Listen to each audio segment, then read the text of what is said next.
What does a win in New Hampshire mean to you?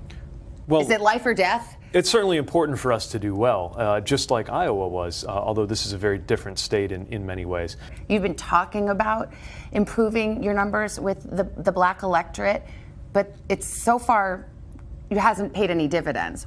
Can you show or demonstrate any progress in that regard? Yeah, absolutely. And a big part of what's happening right now is that voters of color who are laser focused on defeating this president, more than anything else, want to know that you can actually win. The process of proving that has only really been underway for the last few days, after a year of campaigning, proposing, talking, and that, I believe, is getting us the look that we now need as we will travel directly to states like Nevada, South Carolina, and the Super Tuesday states that have a lot of racial diversity and where we can make that case eye to eye. Our last poll, our last NBC News national poll, showed actually your support with African Americans dropping. So whereas it was at 3% a while back, now it's at 0%. Yeah, and some polls show the reverse. I'm not going to get caught up in polls. I know you don't love polls, but let me give you one other, because there's a new Quinnipiac poll out today that shows actually Michael Bloomberg getting 22% of the African American vote.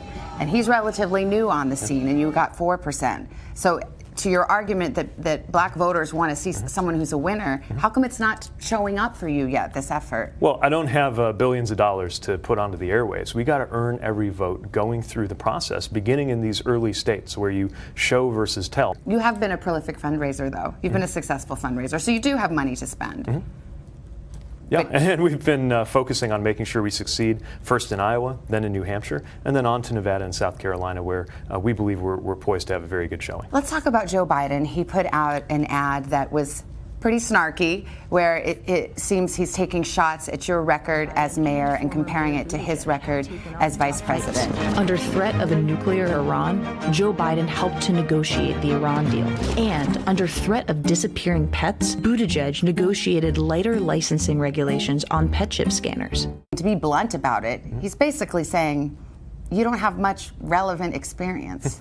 Look, if you're out for the most years spent in the Washington establishment, then of course I'm not going to be your candidate. I will be the first to admit that. But I believe what Americans are looking for right now is a different perspective to change what's going on in Washington before it's too late. Senator Klobuchar said we don't need a political newcomer. This very argument you're making is the one we heard from none other than Donald Trump. He was new to politics too. He was an outsider to Washington. Yeah, the problem with Donald Trump is not that he's a newcomer. The problem with Donald Trump is that he's Donald Trump. I'm not a stranger to service, whether it's in uniform or in office.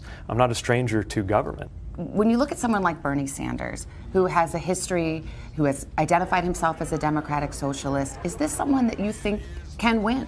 I think it would be very difficult, and it's not just because of the labels, it's because of the approach. When you look at what he's proposing in terms of the budget, all the things he's put forward and how to pay for them, there is a $25 trillion hole in how to pay for everything that he's put forward. What do you say to Bernie Sanders when he says you're in the pocket of billionaires? Well, it's just wrong.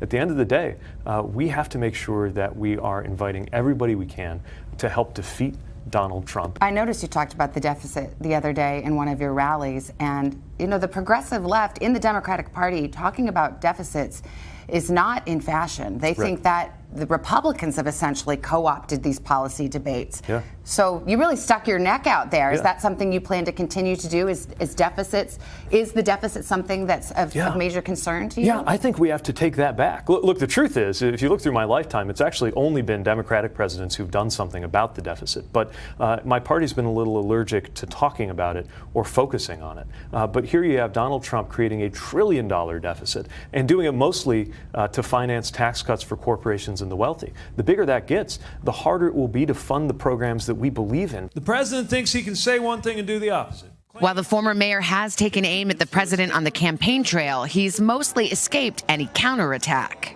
Biden likes to say the president attacks me because he's afraid of me. I'm the opponent he fears most. He hasn't really gone after you. Do you think he doesn't fear you? I don't think he can figure out what to do with me, and that's fine by me. Look, I'm not that focused on this president's approach because they always do the same thing. He's going to find a vulnerability, and if he can't, he'll make one up.